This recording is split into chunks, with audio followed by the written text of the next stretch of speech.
மானூர் ஊராட்சி ஒன்றியம் தாழையூத்து ஊராட்சியில் இன்று உள்ளாட்சிகள் தின கிராம சபை கூட்டம் ஊராட்சி மன்ற தலைவர் திரு எஸ் பீர் மொய்தீன் அவர்கள் தலைமையில் நடைபெற்றது. கிராம ஊராட்சியின் பொது நிதி செலவினம், மழைநீர் சேகரிப்பு, டெங்கு தடுப்பு நடவடிக்கைகள், வடகிழக்கு பருவமழை முன்னெச்சரிக்கை உள்ளிட்ட முக்கிய தீர்மானங்கள் நிறைவேற்றப்பட்டன.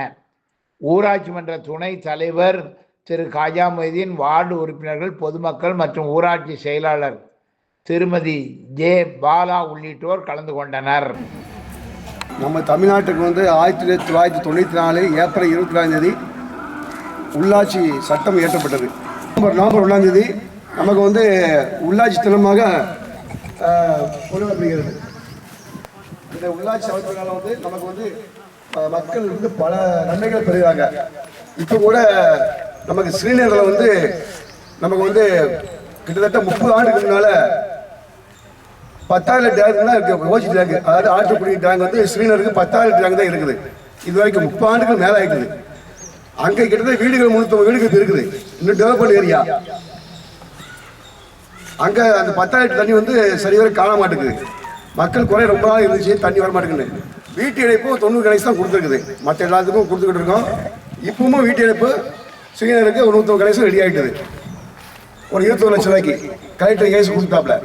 மேற்கொண்டு ஸ்ரீநகருக்கு 30 டேங்கு, ஓச்சி டேங்கு 12 மீட்டர் ஹைட்டில் 16 லட்சம் ரூபா, அதுவும் ஏஎஸ் ஆயிருக்கு. இந்த அரசு கொடுத்துருக்கு. அது மட்டும் இல்லை, தாளையத்தில் நமக்கு இருக்க டேங்க் ஓச்சி டேங்க் மேல் தொட்டி ஆற்றுக்குடி தண்ணி அருணாயிரத்து கொள்ள தான் இருக்குது. இந்த பஞ்சாயத்து பின்னாடி இந்த தண்ணி இதில் இருந்தால் தாளையத்துக்கு இங்கேருந்து நம்ம எங்கள் பம்பவுஸ் வர தண்ணி போய்கிட்டு இருக்கு. இந்த தண்ணி டேங்க் ஹைட்டு காணாது. இது 10 மீட்டர் லெவலில் தான். அதனால் தண்ணி கிழக்க பம்பவுஸ் பகுதியில் சரியாக போக மாட்டேங்குது. அதனால் இப்போ 1 லட்சம் டேங்க் 12 மீட்டர் லெவலு, அது 36 லட்சம் ஏஸ் ஆகிட்டு கலெக்டர் ஏஸ் கொடுத்தாப்புல. இந்த அரசு செஞ்சுருக்குது. இன்னும் தென்கிழத்துக்கும் அந்த ரோடில் இந்த பாலம் தொழிற்சூழல் 50 லட்சத்துக்கு ஏஸ் போயிருக்குது. அந்த வாக்கிய வாரத்தில் இவ்வளோ பணிகளை காரணம் உள்ளாட்சி இருக்கிறதுனால தான் இவ்வளோ பணி நடந்துக்கிட்டு இருக்குது. அதனால் கிட்டத்தட்ட 1994 பஞ்சாயத்து சட்டம் ஏற்றப்பட்டது. கிட்டத்தட்ட 20 வருஷம் நம்ம ஊருக்கு இது வரைக்கும் இந்த மாதிரி பணிகள் நடந்தது இல்லை. அது உங்களுக்கு எல்லாம் தெரியும். கிட்டத்தட்ட 20 வருஷமா நான் 4 வருஷம் முடிஞ்சிட்டு எனக்கு நாள் காணாது. 20 வருஷமா நல்ல நம்ம தாயத்து ஊராட்சிக்கு அடிப்படை பணிகள் சரிவர நடக்கவே இல்லை. அது உங்களுக்கு எல்லாம் தெரியும். ஏன்னா குடிக்க தண்ணி கூட வனத்தாயத்தில் தண்ணி குடிக்க தண்ணி கூட போகாது. காளிமங்கலத்தால தண்ணி ஆற்றுக்குடியில் போகாம பண்டாகுளத்தை எடுத்துக்கிட்டு இருந்தாங்க. இவ்வளவு பிரச்சனை இருந்துச்சு. நான் வந்ததுக்கு அப்புறம் தான் அது மக்களை குறைய பார்த்து எல்லா மக்களும் குடிக்கிற மாதிரி பப்ளிக் டேப்ல வச்சிருக்குது. எல்லா வீட்டும் தண்ணி போய்கிட்டு இருக்கு. இப்போ வனத்தாயத்துக்கு 500 வீட்டுக்கு வீட்டு இணைப்பு கனெக்ஷனுக்கு ரெடி ஆகிக்குது. இந்த டேங்கு நமக்கு ரெடி ஆகிக்குது. அதனால் இன்னும் முடிஞ்ச அளவுக்கு இந்த 4 வருஷத்துல ஹார்ட் ஒர்க் பண்ணி நான் பண்ணியிருக்கேன். இதே மாதிரி முன்னாள் இருந்தவர்கள் அப்படி இருந்தாங்கன்னா இந்த பஞ்சாயத்து இதுக்குள்ள ஒரு சிறப்பு பஞ்சாயத்தாக இருக்கும். நல்ல ஒரு முன்னேற்றமாக இருக்கும். அதனால மக்கள் விழிப்புணர்வாக இருங்க. இனிமேல் வருங்காலத்திலேயாவது ஒரு நல்ல நிர்வாகத்தை தேர்ந்தெடுங்க. இன்னும் விழிப்புணர்வு இல்லாமல் இருக்காதீங்க. உங்க குறைகளை செய்யறவர்களுக்கு ஒரு நிர்வாகம் தேர்ந்தெடுங்க. நன்றி.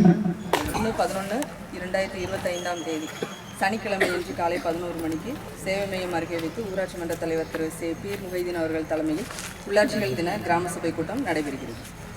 கிராம ஊராட்சியின் 2024-25 ஆண்டு தணிக்கை அறிக்கை கிராம சபை ஒப்புதலுக்கு. மழைநீர் சேகரிப்பு. மழை நீரினை சேமிப்பதனை முனைப்புடன் செயல்படுத்த வேண்டும். அனைவரும் இணைந்து செயல்பட்டு மழைநீர் சேகரிப்பினை ஒரு மக்கள் இயக்கமாக முன்னெடுத்து செல்ல வேண்டும்.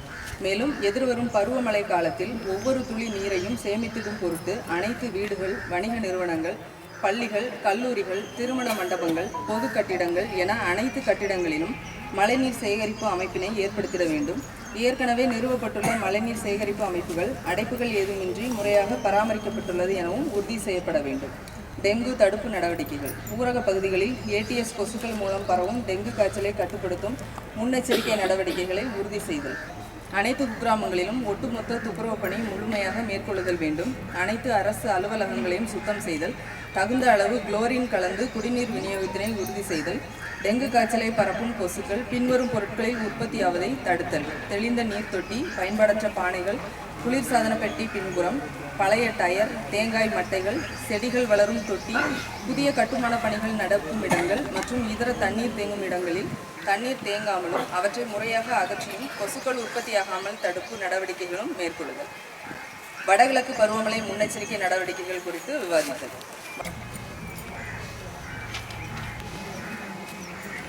தாழ்வான மற்றும் மழைநீர் தேங்கக்கூடிய வாய்ப்புள்ள பகுதிகளை அடையாளம் கண்டு அவ்விடங்களில் மழைநீர் தடைபடாமல் செல்லும் வகையில் வழி ஏற்படுத்துதல். புயல் பாதுகாப்பு மையங்களை முறையே சுத்தப்படுத்தி தயார் நிலையில் வைத்தல் வேண்டும். மேலும் புயல் பாதுகாப்பு மையங்களில் குடிநீர் வசதி, மின் விளக்கு வசதி மற்றும் கழிப்பிட வசதி போன்றவற்றை முறையே பயன்படுத்தும் வகையில் தயார் நிலையில் வைத்தல். பருவமழை தொடங்குவதற்கு முன்பே வாய்க்கால்களில் உள்ள அடைப்புகளை நீக்கி நீர் வழிந்து ஓடுவதற்கான வகையை ஏற்படுத்துதல்.